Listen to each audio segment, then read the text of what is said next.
Hi, boys and girls. This is Grandma Sheilla, and our story today is called Prisoner in the Beech Tree.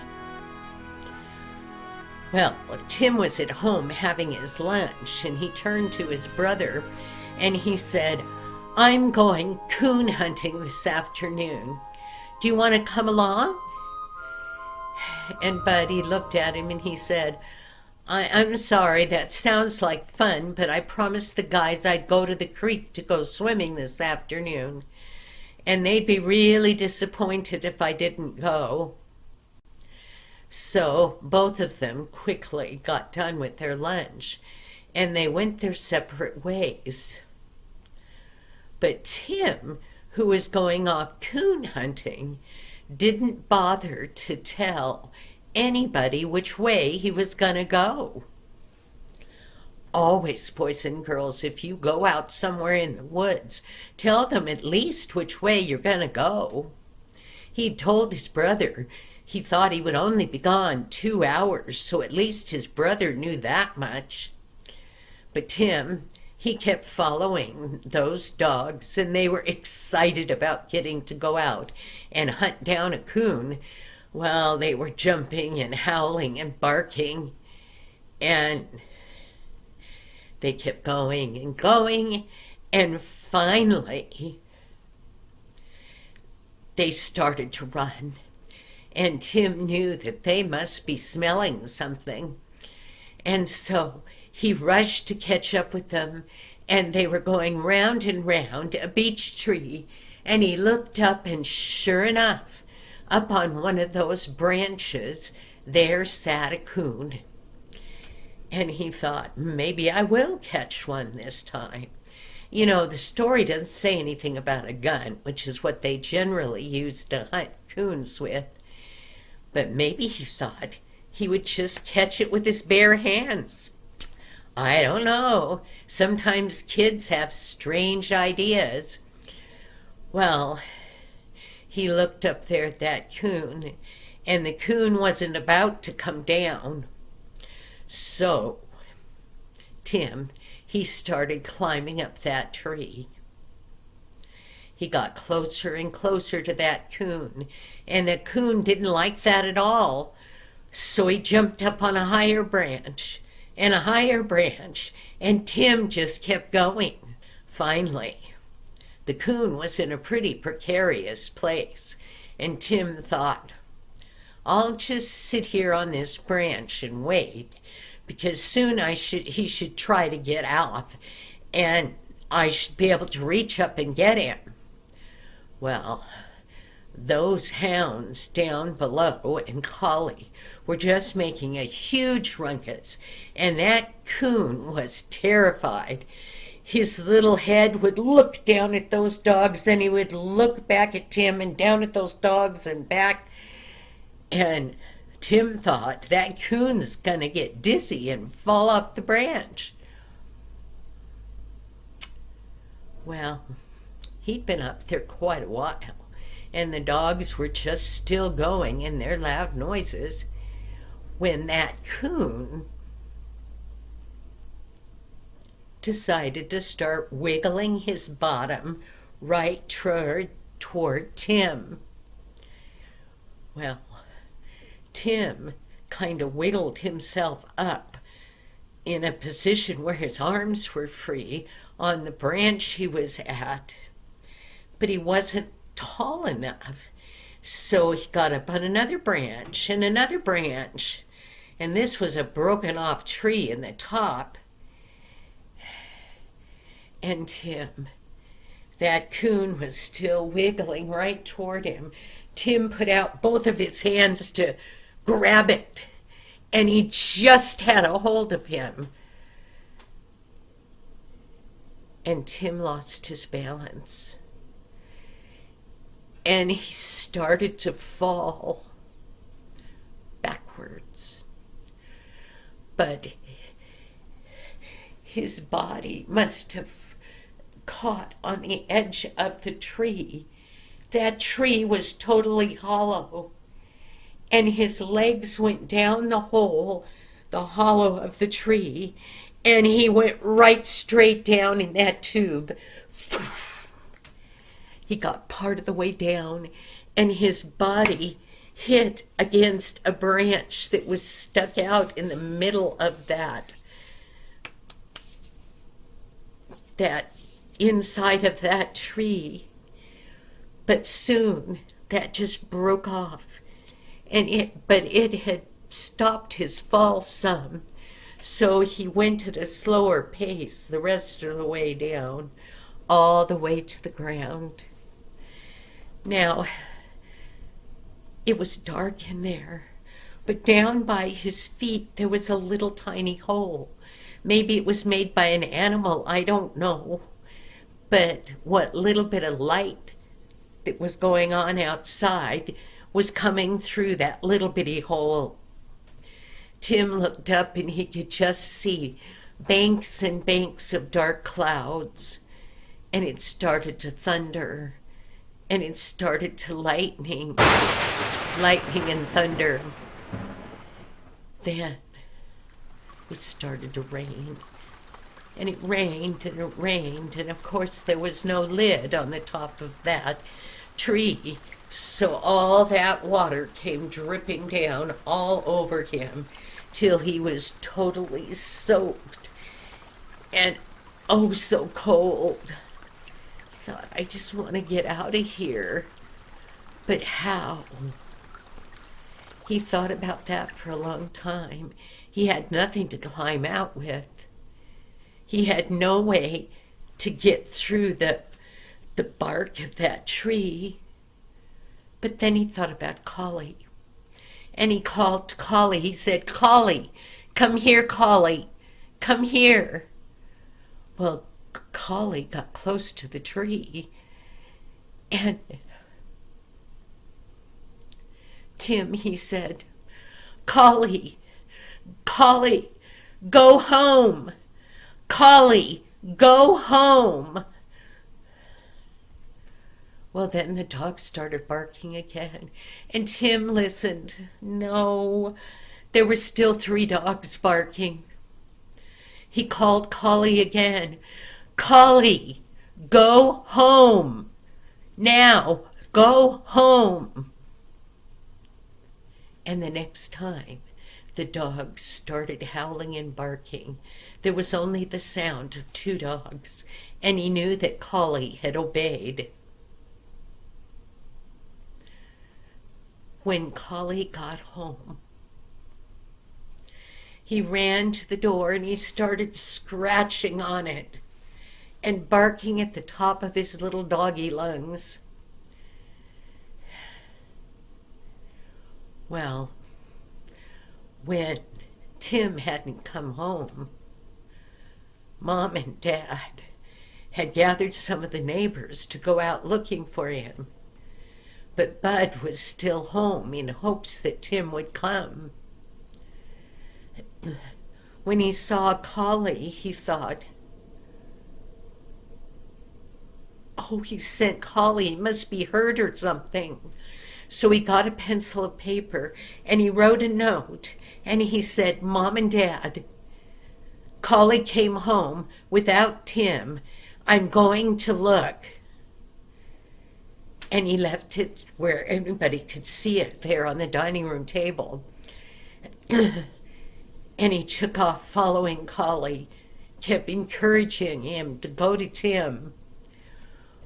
Well, Bud had never been out in the blackness of a storm before, and especially not at night, by himself. It wasn't a good feeling, but he had to find his brother. He kept calling, but there was no answering call. He kept going until in the distance he could hear the hounds barking, so he ran toward that sound with Collie. Collie was tired. She was panting and she just sat down. Bud looked at the dogs, but he couldn't see Tim anywhere. But he started calling, "Tim, are you still here? Tim." Well, then he heard some muffled voice. He looked around. He still couldn't see anything. He said, "Where are you?" And then he heard Tim's voice. Tim said, "I'm in the bottom of the beech tree. It's hollow. I'm inside of it. I can't get out. Go get help to get me out." So Bud and Collie ran all the way back home. Dad and the other men had been busy gathering things that might help them find him in the dark, because they didn't know he was in a beech tree. But then Bud came home, and Bud said, "I found him. He's trapped inside the bottom of a beech tree and he can't get out. He fell in somehow. He says that his legs are paralyzed. He can't feel them." So Dad and the men, they got axes, they got the saw, they got a really long rope, everything they could think of. And they sent Collie in front of them. Collie was getting tired. Bud said, "Let me go and show you." But Bud was soaking wet, and he was cold and shivering, and his mother said, "No, you better stay here." So Bud had to sit down, but Collie kept going till he couldn't go anymore, and he just laid down and he wouldn't get up.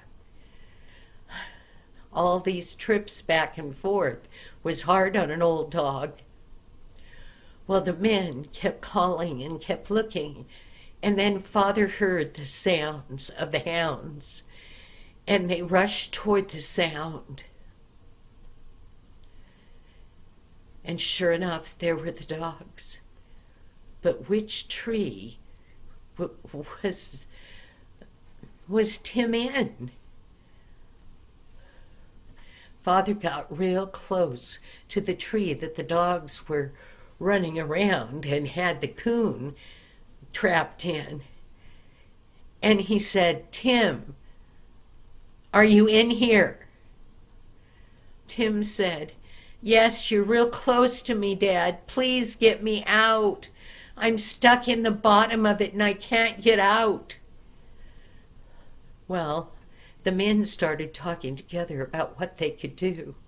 They thought, well, they could chop on the tree with the axe to get it open, but they were afraid that they would hurt Tim. And the saw was useless because same reason. They thought, well, the only thing we've got that we can use is the rope, and we can hope that he still has enough strength to hold on. So the youngest man, he climbed up the tree, and he sent the rope down toward Tim, hoping it wouldn't get caught on a branch or something where Tim couldn't reach it. But it seemed to go right straight down. Those men had all been praying for Tim, and they prayed that that rope would not get caught on a branch inside. In that pitch blackness, Tim kept feeling for that rope. And finally, there it was. He reached out and he got a hold of it. And he put it under his arms and he tied a tight knot in it. And he got a hold of that rope and he called up, "Pull, pull really hard and fast, hurry." Well, 2 men had climbed that tree now, and they each got a hold of that rope. While they were trying to balance themselves, they started to pull and pull, It wasn't a fun ride for Tim, but the fact that he was going to get out made it okay. So, finally, those men were able to get Tim out. And they were able to, with the two of them, to slowly lower him down to the ground, into Dad's arms. His legs truly were useless, and they were afraid that he had hurt something in his spine or something as he went flying down that hole. But Dad and the other men, they took turns carrying him till they got him back home. And they brought those dogs with them. When they got home, Mother called the doctor, and the doctor came out. He was a friend of theirs. He came rushing out to see Tim. Tim was exhausted and cold and dehydrated, and his legs wouldn't work. Well, the doctor went in to examine him, and he came out with a pleased look on his face. He said, well, he must not have hit hard when he landed down inside of that, or it was so tight that he didn't hit hard. Because I think the only thing that's happened here is that he had to stand in one place for all those hours, and his legs are just numb. So we're going to put him to bed, get him warmed up, get him something to eat and drink, and then let him sleep it off and see how his legs do. You know, he's a young guy. I'm sure he'll be fine. He doesn't act like a spinal injury or any of those things. So we'll just wait to see what morning brings. Well, the next morning, the doctor's diagnosis was correct. It was just from standing so long in one place without being able to move at all that had caused what looked like a paralysis, but it was just numbness.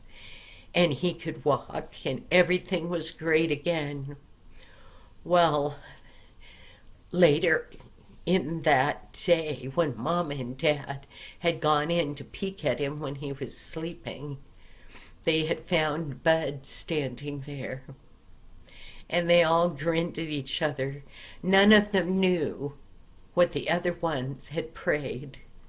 Mom and Dad had prayed that if only they could have him back, they would make sure that they were good parents that would lead him and keep him knowing Jesus.